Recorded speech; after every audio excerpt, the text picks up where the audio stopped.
Howdy, hackers, and welcome to another episode of FairLight TV.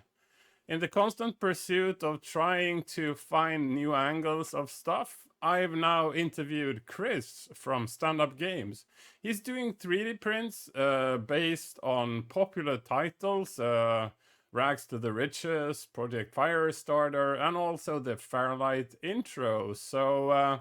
Yeah, quite interesting talk where Chris is showing a number of his models and from multiple angles so you can really see the details of them. I do encourage you to purchase something for your grand shelf in your study or wherever, some prime location on where you live, really highlighting your interest in the Commodore platform. So over to Chris.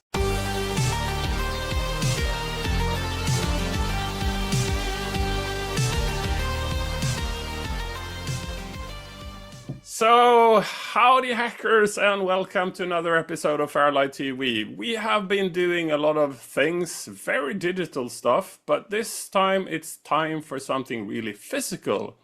We have Chris Brooks from Stand Up Games doing 3D prints of stuff related to the scene, stuff we all love, especially this one.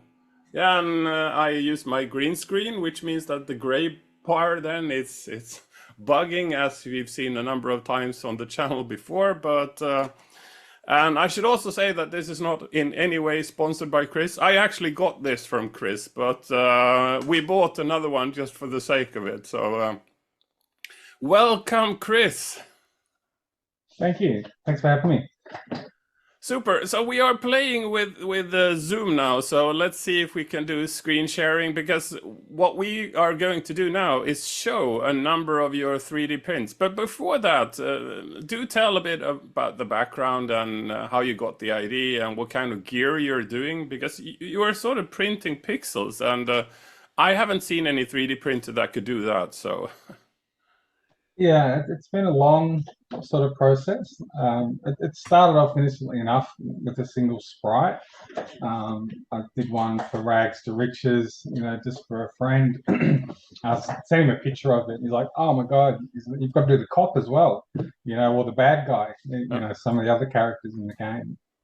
So I did that, and then thought, well, I may as well do the background now.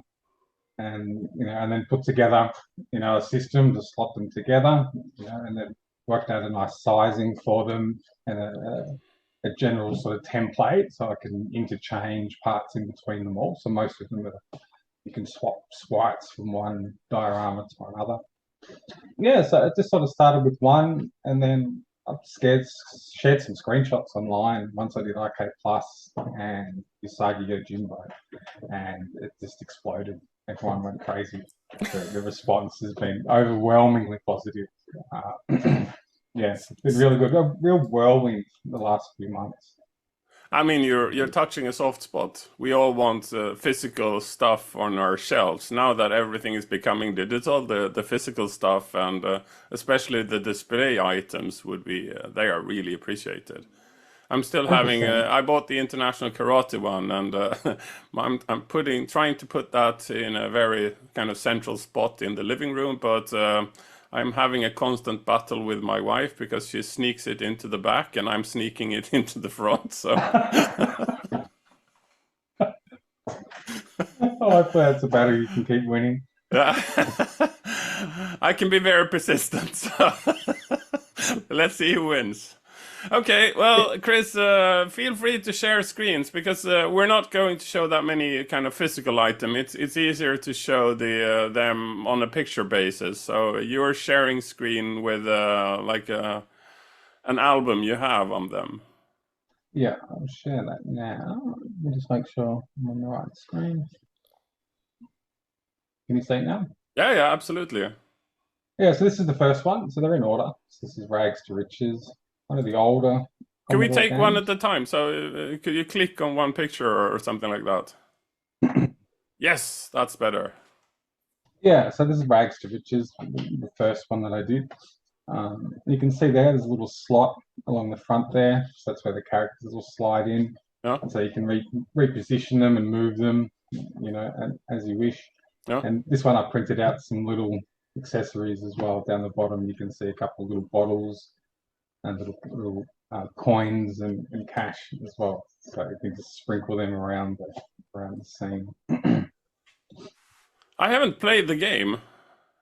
It's a really old one. It's really difficult and really long. You play a homeless guy and you've got to sort of get a job and look out for that guy from robbing you every 5 minutes and get a haircut.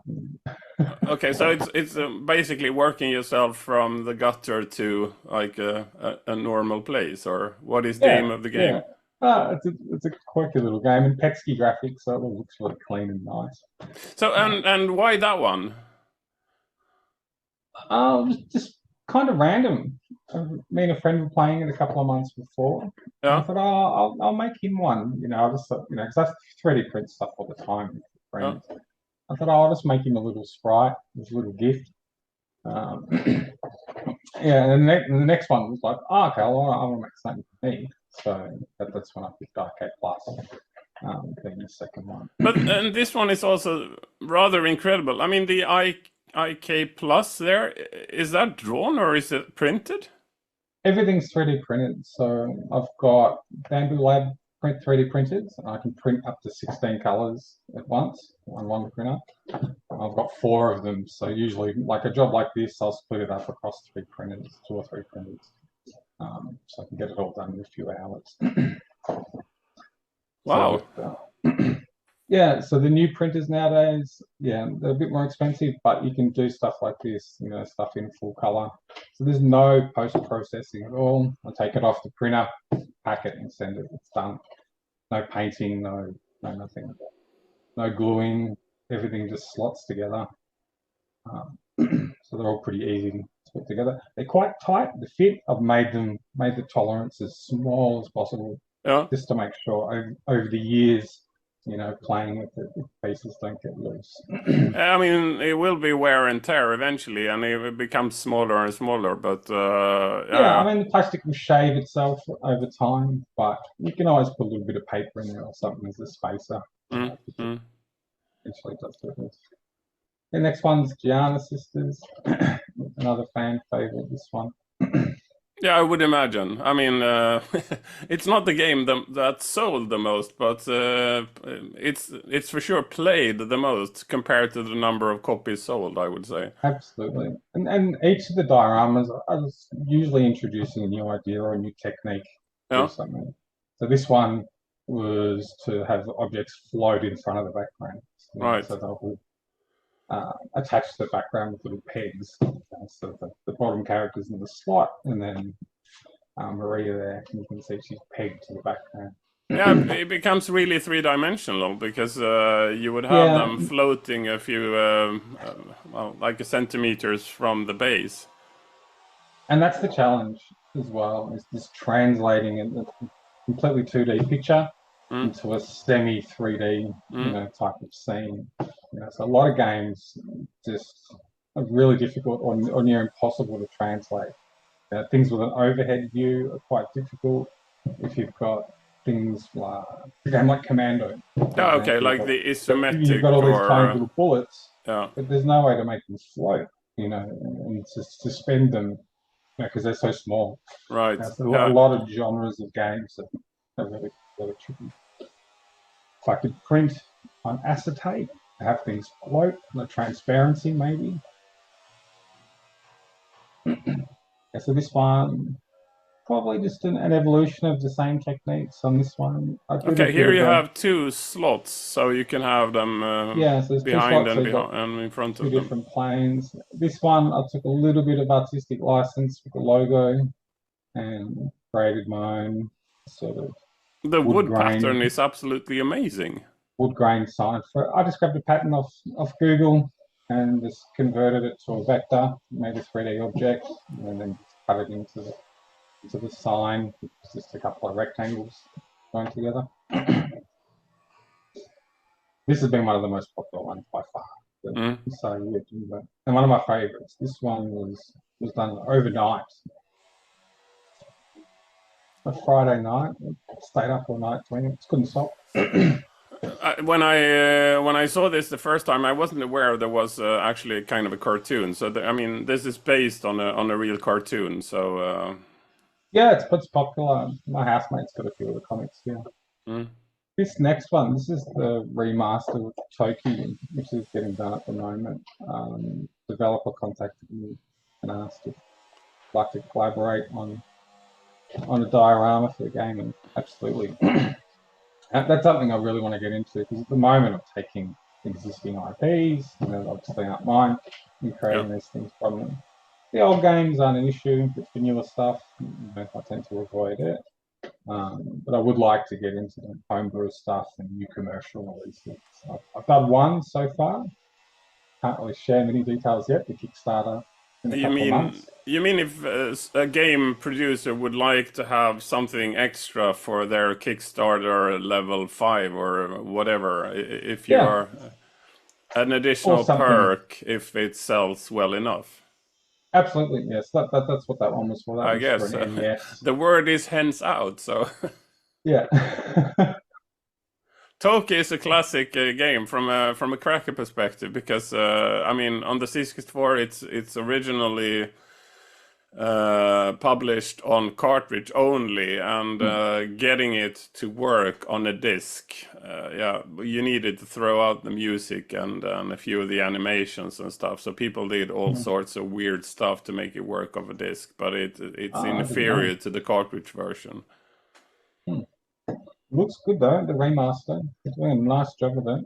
Mm.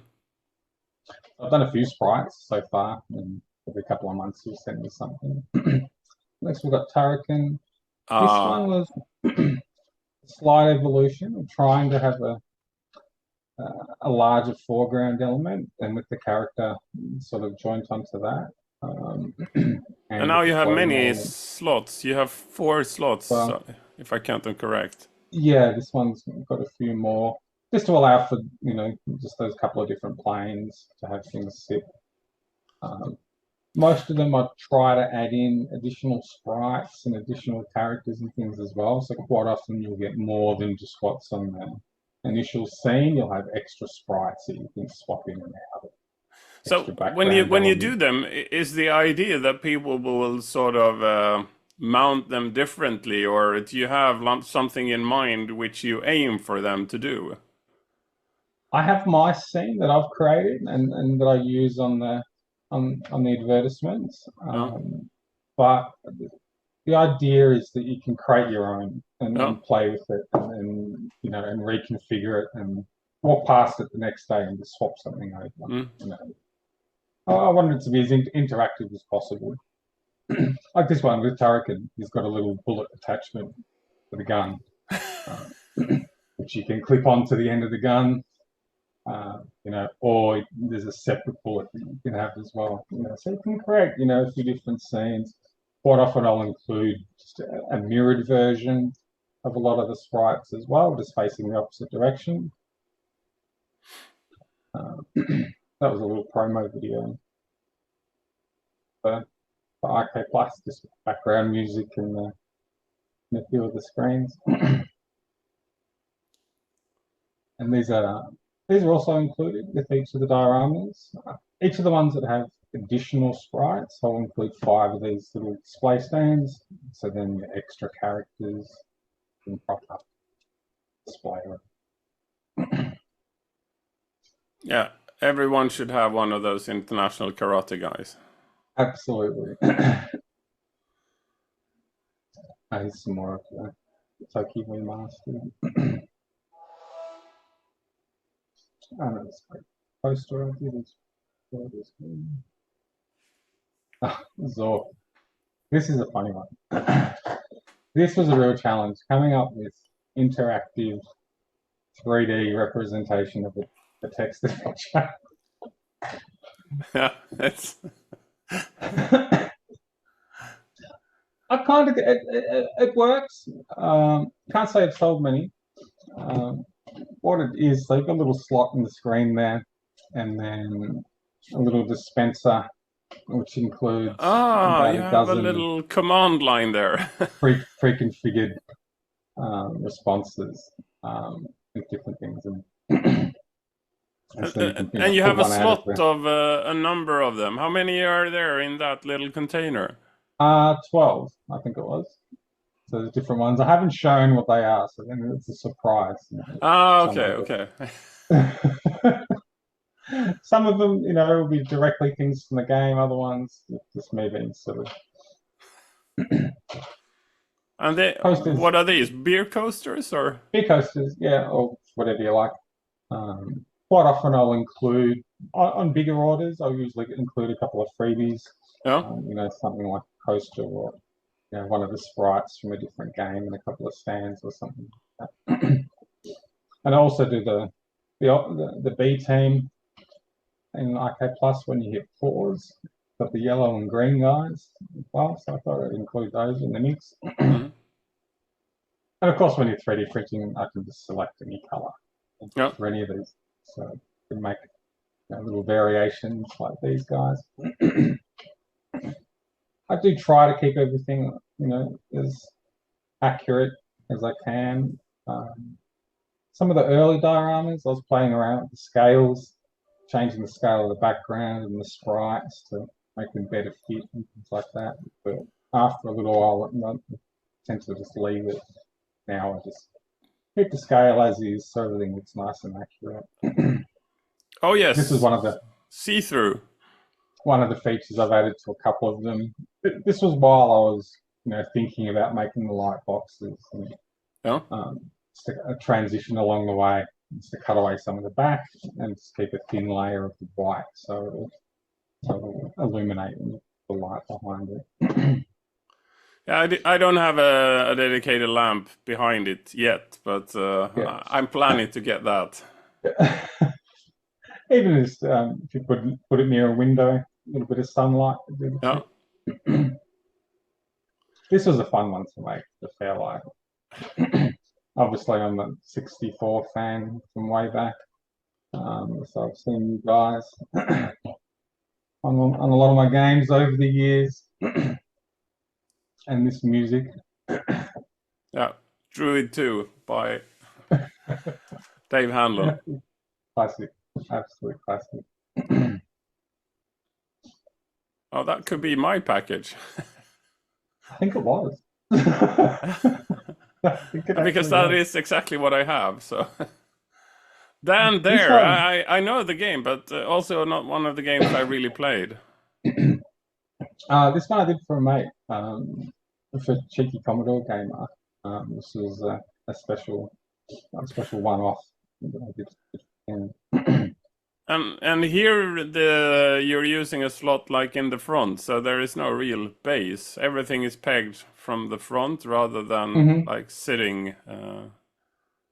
Yeah, this one, a little bit different. Everything's pegged. And this one I used That's also some again. sort of see-through, so Yeah, you we've can got the have the see-through thing backlight. again on this one, on the moon and the title. And this one I've used. It's a bit difficult to see on the mountains here, or the ice mountains. Use the different texture on the print plate. So here you've got the textured dots, and this is smooth. How do I say it? Yeah, it's actually reflective. This is like a nice glossy finish on here, and then the matte textured finish on the rest. So something I've touched a little bit, using different textures and different finishes on different parts of it.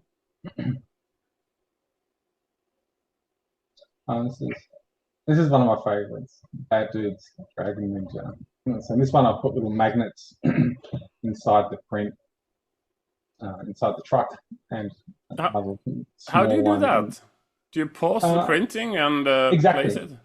Yeah, so when you set up the print, I can tell it to pause at any height.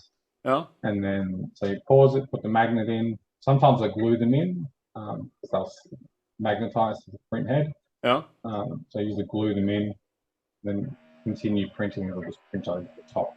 So just about 0.6 of a millimeter over the top is enough to hide it.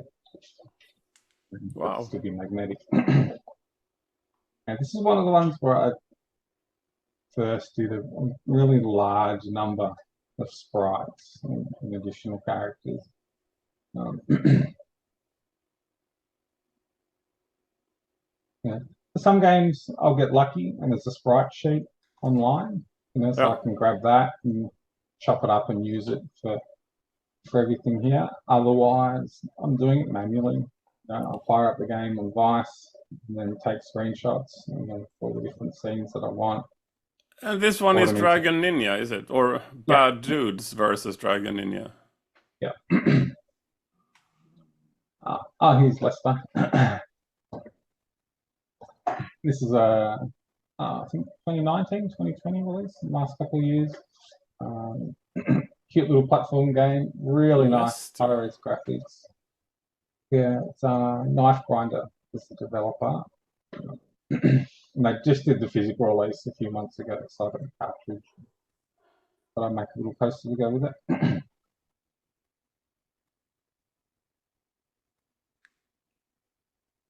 This is another new one, which is Good Night, which is a tribute to Hunchback. Okay.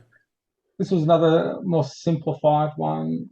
Most of the elements are just glued to the background, and the characters are sitting on the ledge. And this is a very satisfying snap. Hmm. And so that's it. Ready to go. Off the printer and ready to pack. This is another new release. Commodore one, Paragon. Yeah, Paragon. that's Cytronics, I think. But again, one of the games I haven't played here. Yeah, it's a good one. It's kind of reminiscent of Impossible Mission without the puzzles, or less puzzles. This is the first light box design that I did. So it's basically a little box with LED strip all around it. You can use as a little decoration. These are exceptionally difficult to 3D print because of all the fine details. You end up with pinholes in the design. This was an interesting one, Last Ninja. If you look at the unilluminated shots, the scene looks normal, minus the missing S. That was just an error while I was doing some of the 3D modeling. But when you illuminate it, the grey colours invert. Some of the different plastics have got different light transmission properties. So even though the colour's lighter, it lets less light through than the silver, darker grey. And tried 3 different brands of a light grey, all did the same thing. So it must be something in that pigment or something that just captures the light and doesn't let it through, so end up with this weird color changing. But what was it with the S? Was that just a print error? Or? That was a human error. Okay. I'd merged it with the grey when I was doing some of the work and didn't notice. Okay. Yeah, so you can see here that light grey just goes super dark, illuminated. And here's our favourite little guy from Nebulous. This one I found a sprite sheet online, so it was really quick and easy to do all the work for. This is one of my favourites, Pitfall. This one was another challenge. I was trying to work out how do I make it interactive, how do I make him swing. So this one incorporates a magnet on the back of the tree, a magnet on the top of his little rope. So there should be a video here. So you can push your finger on the back and swing back and forth. Oh, you can't have it swing. You need to physically move it from. It's manual. Yeah. I have looked at small motors that you can get, so that probably will be something for a later product, whether it's a diorama or a white box. I'm not sure yet. It's coming. Yeah. Well, I mean, business development. Absolutely. There's so much you can do with this stuff. And it's been about 4 months now since I created the first one. It was at the end of February. Yeah, so almost 4 months. So far, I've done 30 or 35.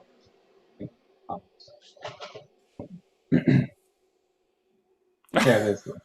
You can see him swinging there on his little magnet.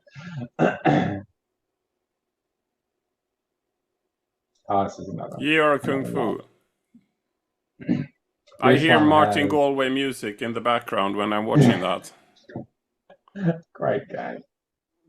This one has another one with a massive amount of sprites. This one comes with about 20. You get that in the package, so you can sort of Yeah, you get the configure whole your lot. own scene and Yeah, change they make your them own ever scene. so often. Exactly. And part of it is just easier for me. So the way I do it is I tend to batch everything. So I'll do all the 2D layout in Photoshop or GIMP, and then separate it all into colors, into each color, export all of the colors, but I export it as one big sort of sprite sheet almost. So I'll export the background, all the sprites together as the individual colors. Then when I print them, it's the same thing, so it all comes out as one big file with everything. So it's actually harder when you separate the individual sprites later on. so it ends up good for everyone. Easy for me to make, and Yeah, everyone gets a lot more sprites at the end. This was another Project fun one. Firestart. Yeah. This one really pushes the limits of my printer. You can see some of these dots down the bottom here. Yeah. A little bit misformed. I'm brushing up against the edges of the capacity of the printer. It's too small for the nozzle to handle. This was a quick experiment just to do a couple of grayscale versions, the same thing. That'll be something for a future one. Do a nice grayscale version of existing IP. This was just a little desk stand. This one was something quick and simple. There's another newer game, Sam's Journey. This was a fun one and something different. I took the title logo and then superimposed one of the background layers on top of it, change it from the original logo.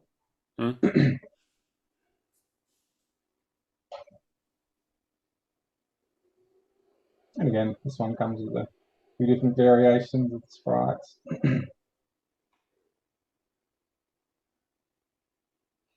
And this is the last Commodore one that I've done. Not that I'm finished, nowhere near done. There's still a lot more games to go. This is one of my favorites, Maniac Mansion. You play the game as well? I've played it to death. I've played it a lot. I think there is some sort of online version, or you can play it from Steam. I think no. Oh, okay. Yeah, I've played a couple of the remakes, a couple like the fan, sort of enhanced versions, and all the release ones over the years. Well, you have new ones, the Karen and the Tangled Tentacles, or whatever that's called. That's also that was really good. Yeah, I played that as well. That was excellent. Yeah, here's the real one. Yeah. So we've got the hamster in the microwave, exactly where he belongs. I was actually going to make a second version of the microwave with the exploded version of the hamster as well, so you could swap him over. And you're supposed to do that? That's part of the game. You can do it. You can give him the bits of the hamster, and he doesn't like it. Okay, I haven't played that. I'm a bit blushing when I'm saying it, but no, I haven't. I know of them, but I haven't. I've got enough material saved and screenshots, probably another 2 or 3 Maniac Mansion So I want to do an Edna in the bedroom, maybe the telescope room or the library. Yeah, there's a lot of content. So, which one? I think we're done. We have seen all of them, but which would you say is the most popular one? What are people looking for? The most popular, RK Plus, Sagi, Jimbo, Pitfall.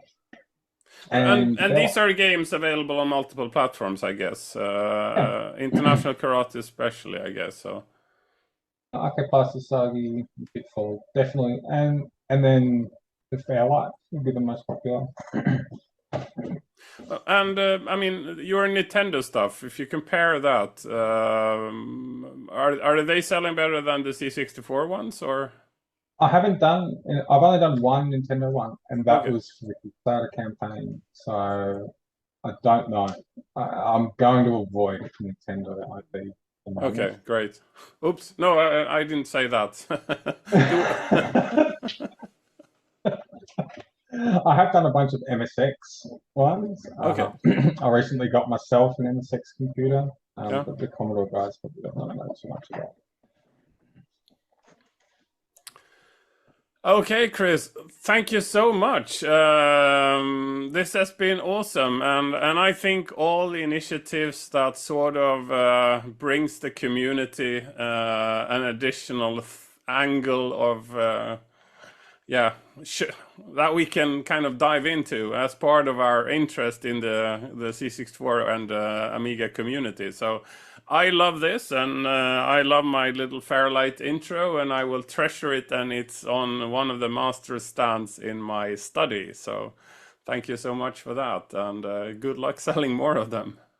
Thank you. Thanks for having me. Super. Thanks, Chris. Bye-bye. Thanks, mate. Bye-bye. This station is now the ultimate power in the universe. FairLight.